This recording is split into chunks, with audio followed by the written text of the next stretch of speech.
X3000. Just shout them out, y'all.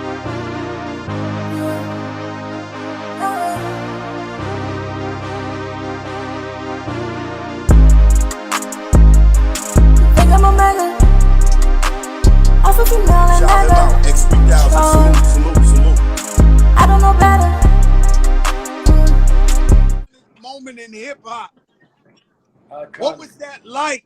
Being a young dude, $1 million in the bank account, having some shit like this out. You know, at that point, it wasn't about the money. It wasn't about the ego. It was all about the art. It was all about, me making the greatest records, and I wanted to go down in the annals of hip hop history. I wanted to be, one of the greatest ever. And that's what I was chasing, so I wanted to make timeless classic music. So before I got to Jamaica, I had to get on Funk Master Flex. I'll never forget, it was like May, and Flex, was just dropping bombs after bombs after bombs. That was really the moment, because I really fought to get to Jamaica. I fought to even get in the studio after, the entire incident, in Club New York, because BMG wanted to drop me, and I might have never came out with an album. This is, 1999. After the incident? After the incident, so by the time I got to Jamaica, I'll tell you what was happening in Jamaica. In Jamaica, I was fasting. I was fasting because, I'm a spiritual person. I've always been a spiritual person. So what was happening for me in my life at that time was a miracle, because that incident in Club New York almost ended my career. And, I would have just went back to Brooklyn, and I would have been, nobody, and all I used to pray for is, I know that I defended myself, I defended my friends, and my prayer to God. All right, so Shyne, yeah. When that happened, when that incident, you allegedly did that, did you feel as if you were in fear for your life, or was you protecting your friends? I was in fear for my life. What would make you think, in top of the world, you in there with Puff, because J-Lo? Scar, listen, no. Scar, who was the instigator, I know Scar from Brooklyn. Those are my guys. I didn't really have a problem with them. That wasn't my beef. That was Puff's issue. They had a problem with Puff for whatever reason. I don't know what their problem was with Puff. I'm not saying that it was a legitimate problem, but so that wasn't my problem. What I'm saying to you is, Scar, Nino, and the entire Brooklyn crowd was in Club New York. I seen them. It was all love. But when they started arguing with Puff, I know what these Brooklyn guys are capable of. I know what Scar is capable of. I knew what Nino was capable of. I know.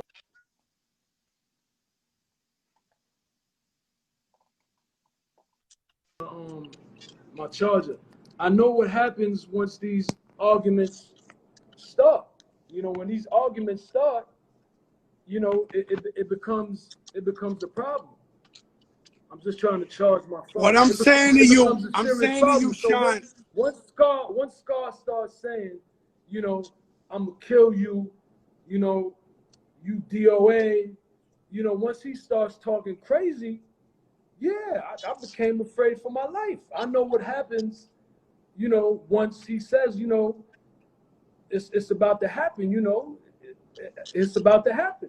And I seen somebody reach for a gun, and I reached for my weapon, and I defended my friends and myself, because once he starts firing, once whoever else pulls out a gun starts firing, it doesn't stop there.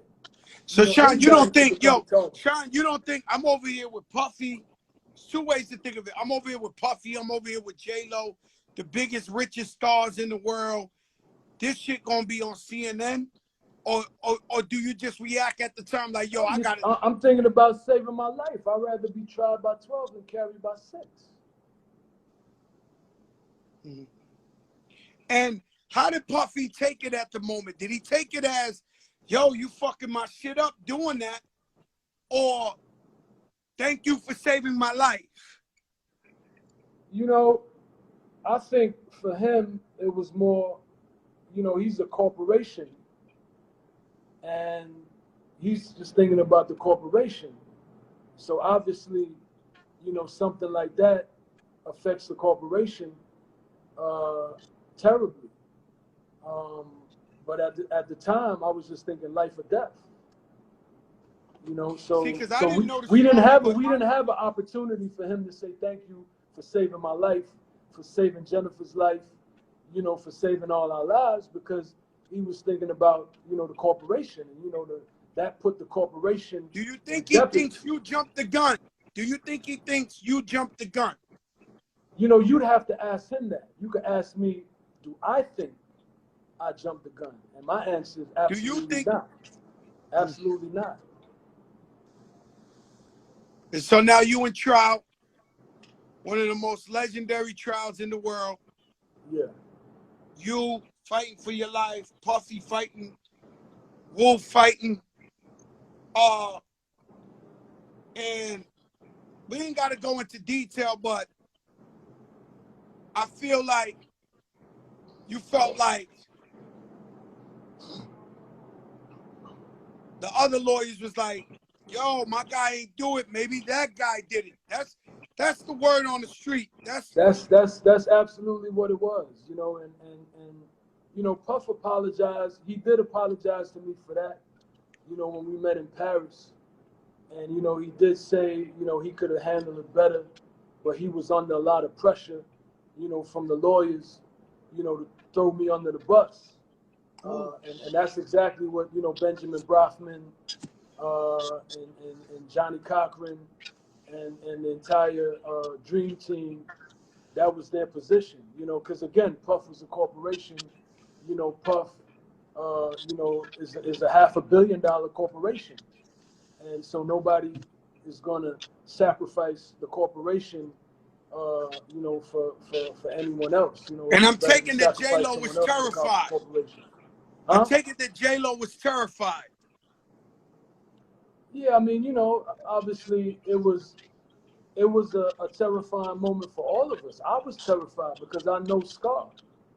You know, rest his soul. You know, he's dead now, but I know Scar. I know these guys from Brooklyn. I knew what they were capable of.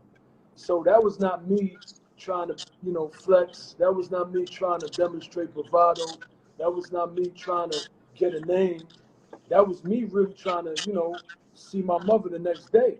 And I was always taught that it's better to be tried by 12 than carried by 6. And you know what's crazy though, Shyne, is like, I believe consistency is key. And I believe you judge a person by their action.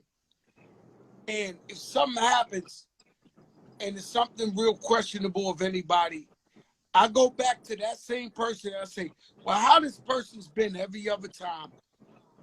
And then I got to judge him by that.